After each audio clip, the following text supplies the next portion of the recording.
Hey guys, Ty the RV guy here, and with me today is Chris from DC Power Corp. He actually supplies all the batteries to us here at Rangeland, and what we're going to talk about today is how to set your trailer up with a battery that works right for you if you're that dry camper or if you're mainly hooking up at the campsite. So Chris, with a lot of our customers here that are hooking up into a campsite, for an example, what's the type of setup you would recommend for a battery like this here for that type of customer? Yeah, it's a great question. So for those of you that are planning on plugging in wherever you camp, really, you don't need anything special. You don't need anything fancy. You don't need a lot of reserve capacity. The battery that Rangeland includes with their units, this Group 24 12-volt deep cycle, is definitely going to do the job for you. Essentially, it's just a pass-through. You're getting power from the plug-in. It's passing through the battery to your 12-volt accessories in the RV. So you definitely don't need anything fancy, nothing elaborate, just the most basic of batteries. Just something nice and simple. Yeah, gotcha. Absolutely. Gotcha. Now, I know for a lot of people these days, they may plan on plugging in wherever they go. Right. As we know, campsites are a little hard to come by these days. No kidding. And at some point, they may end up dry camping, even if they don't buy an RV planning to dry camp. So absolutely. That becomes very challenging in terms of having enough power to sort of do what they want to do. And there's really two things we focus on when we size batteries for RVs. The first thing is, how do you use your unit? What are you powering? What do you want to run? The second thing is, how long do you like to go for at a time? There are people that just like going for a weekend or a long weekend. Much different from someone that wants to go for a week or two, right? So, of course. So what about our customers out there that like to, strictly dry camp? They're going out into the mountains and just into the bush, no hookups or anything like that. Absolutely. So those type of customers, you should definitely be looking at a dual battery system. Right. One is not going to be enough.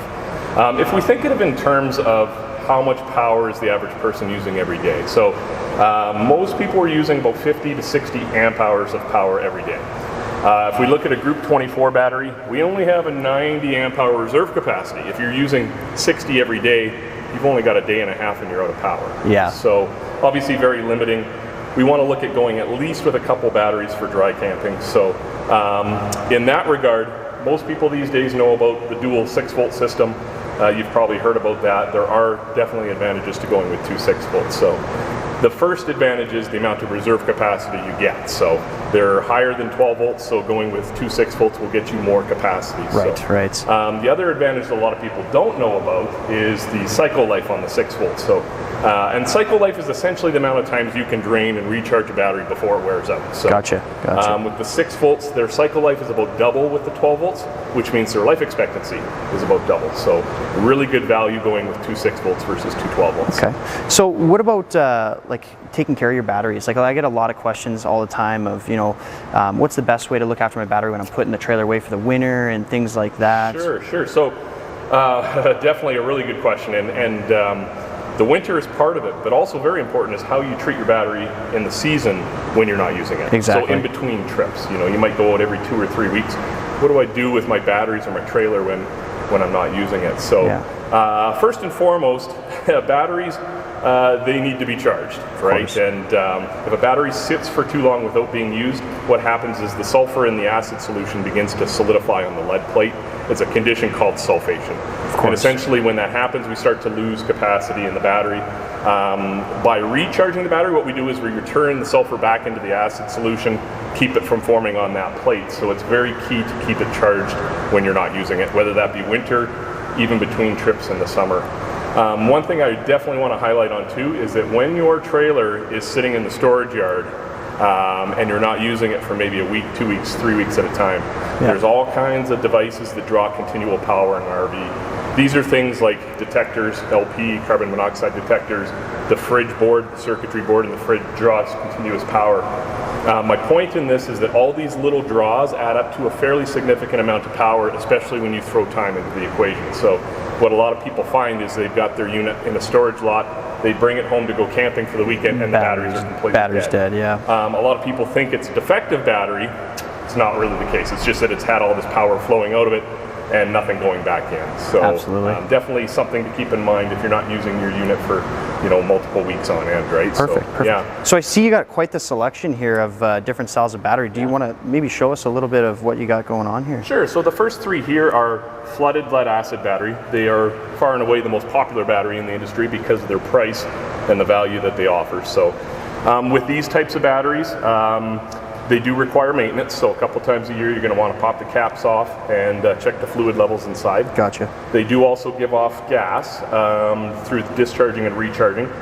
So if you have your batteries in an area where gas can accumulate, particularly in units where the batteries are installed inside the unit, you may not want to go with this type of battery. We don't see that a lot these days. That's more of a older thing where they used to mount them inside sometimes. Right. If that is not appealing to you, if you don't like the idea of having to add fluid and check fluid levels, AGM and gel batteries are a very good priced option. They generally run about double the price of a regular flooded lead acid. Okay. They are still a lead acid technology, so they act very similar to this type of battery, but they're completely sealed. They don't give off gas during normal operation, and you never have to add fluid to them. So awesome. So definitely a very popular way to go as well too. AGM and gel, you may hear those two different names. They are different types of sealed battery, but they act very similarly. There's not a lot of difference between a deep cycle AGM and a deep cycle gel battery in terms of how they look and how they operate. So beautiful. Yeah. Beautiful.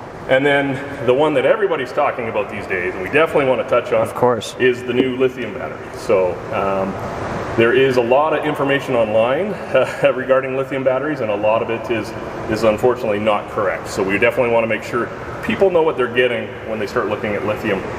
The first advantage with it is very clear. If I go to pick it up, it's super light. So they weigh about 25 pounds compared to a 60-pound equivalent in lead acid. So no you're kidding. Dropping a lot of weight. So now in an RV application, is that a huge benefit to most people? Probably not. Dropping weight is not a huge advantage. How they can be an advantage though to RV applications is that they act very differently from a typical lead acid battery. So they have about the same rated capacity, but you can use more of it. And to try to put it in terms that people will understand is that when a lead acid battery reaches about probably 70% depth of discharge, it stops operating. The voltage on it drops too low to operate 12-volt devices anymore. With a lithium, it essentially gives full voltage until it just stops. And anybody that's used a lithium cordless drill definitely understands this, right? Absolutely. With the old drills, you used to slow down. It used to get warning when it was dying. With a lithium drill, it just goes full pop until it just stops. Absolutely. So, it's great for things like slides and power jacks and stuff that need a lot of power. That jack and that slide will operate as if the battery's fully charged, even if it's only got 10 or 20% charge left in it. So, there are definitely some advantages to it. The cycle life is very high on them, so the life expectancy is good.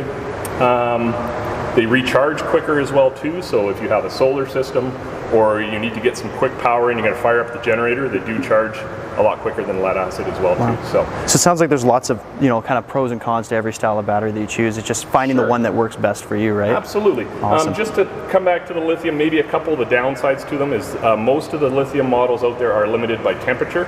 If you're the type of person that camps in the early spring or late fall, when we're getting into negative temperatures, lithium is quite limited by that, so just bear that in mind. And they are about 5 times the price point, so they're expensive technology. Absolutely. So just before you go out and rush out buying it thinking it's going to give you 2 or 3 weeks camping, the latest and greatest, do your homework a little bit, ask the folks at Rangeland, ask me, we'll be happy to get you the proper information so you kind of know what you're getting into, right? So perfect. Awesome. Well, thanks, Chris. We're going to actually talk a little bit more with Chris here on some solar panels later on, so stay tuned. We'll talk about that shortly. Thanks again for watching. Thanks again, Chris. Hey, thank you.